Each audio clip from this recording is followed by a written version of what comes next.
Pernah kebayang nggak sih ada cerita spionase tapi bukan antar negara, melainkan di dalam sel tubuh kita? Nah, hari ini kita bakal ngebahas soal itu. Misinya, menyabotase mesin-mesin biologis yang super spesifik buat nyelamatin nyawa. Yuk kita bedah gimana cara kerja para saboter molekuler ini. Oke, coba bayangin setiap sel di tubuh kita itu kayak kota metropolitan yang super sibuk. Nah, supaya kota ini bisa jalan, buat ngebangun, ngasilin energi, buang sampah, pasti butuh mesin kan? Dalam dunia biologi, mesin-mesin super cepat ini namanya enzim. Mereka inilah para pekerja keras yang menjalankan, ya bisa dibilang semua proses kehidupan. Ini nih pertanyaan kuncinya. Kalau enzim sepenting itu, ngapain juga kita repot-repot mau matiin?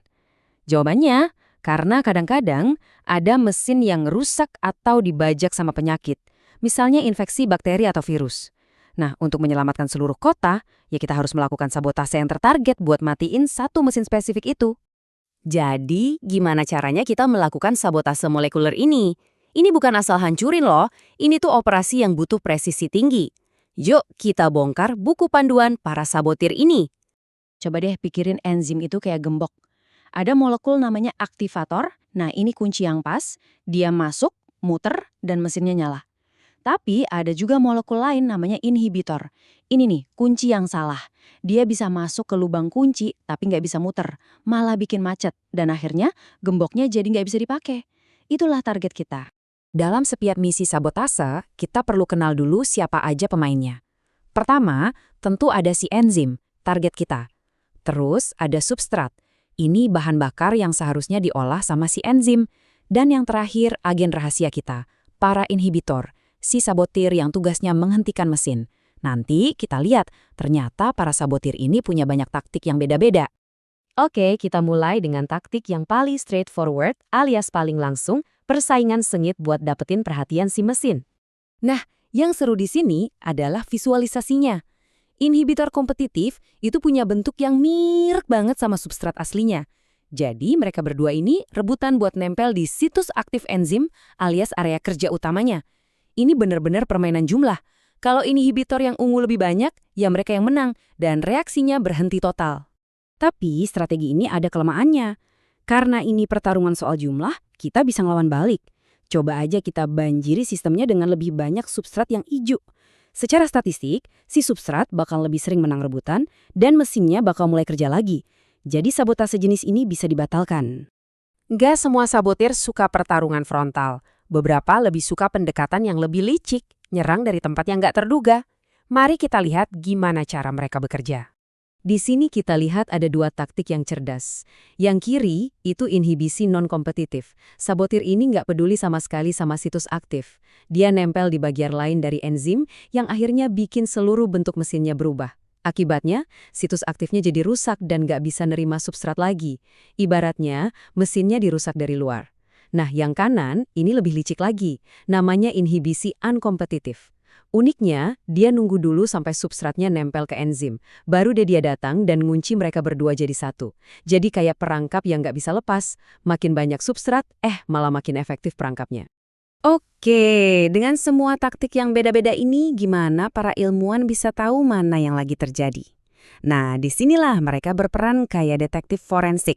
Mereka mengukur dua petunjuk utama. Pertama, itu Vmax alias kecepatan kerja maksimum si mesin.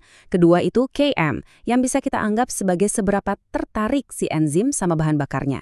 Dengan melihat gimana dua petunjuk ini berubah, apakah kecepatannya melambat atau ketertarikannya menurun, para ilmuwan bisa mengidentifikasi sidik jari unik dari tiap jenis sabotir, persis seperti yang ditunjukin tabel ini. Oke, teorinya emang keren banget. Tapi gimana sih ini semua diterapin buat menyelamatkan nyawa di dunia nyata? Yuk, kita lihat beberapa contoh kasusnya. Ini contoh klasik yang brilian. Bakteri itu butuh molekul namanya PAB buat bikin asam folat. Nutrisi penting buat mereka bertahan hidup. Nah, obat sulfa ini adalah penipu ulung. Strukturnya mirip banget sama PAB. Enzim bakteri jadi ketipu, ngambil obat sulfa, dan akhirnya jalur produksinya macet total. Hasilnya, bakteri nggak bisa bikin makanannya sendiri dan mati kelaparan. Sebuah sabotase metabolisme yang jenius. Misi berikutnya ini tingkat kesulitannya naik. Virus HIV itu bergantung sama enzim bernama HIV proteasa untuk bisa dewasa dan menyebar. Kita harus matiin enzim itu. Tapi ada masalah besar, tubuh kita juga punya enzim protease yang penting banget. Nah, gimana caranya kita ngerancang sabotir yang cuma nyerang target musuh tanpa ngerusak pasukan kita sendiri? Dan inilah solusi yang luar biasa elegan. Ternyata, meskipun fungsinya mirip, arsitektur molekulernya beda. Enzim HIV protease itu punya struktur yang simetris, kayak dua bagian identik yang digabungin. Sebaliknya, enzim protease manusia itu asimetris.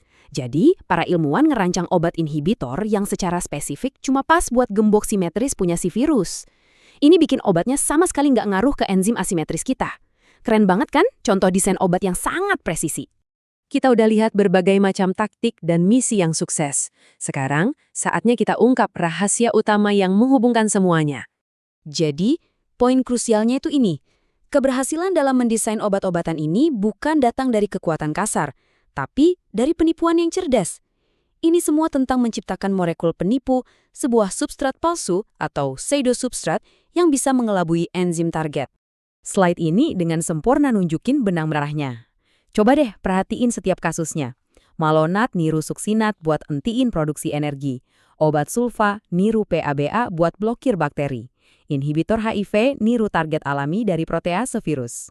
Semuanya bekerja berdasarkan prinsip yang sama, mimikri struktural. Kuncinya adalah menjadi penipu yang sempurna di tingkat molekuler. Ini membawa kita ke pemikiran terakhir. Dari kanker sampai penyakit neurodegeneratif, banyak banget penyakit yang disebabkan oleh enzim yang nggak berfungsi sebagaimana mestinya. Dengan memahami prinsip penipuan molekuler ini, kita bisa ngebayangin masa depan di mana kita bisa merancang kunci yang salah yang sempurna untuk mematikan mesin apapun yang menyebabkan penyakit. Potensinya, wah luar biasa banget. Dan masa depan dunia pengobatan mungkin bergantung pada seni penipuan molekuler ini.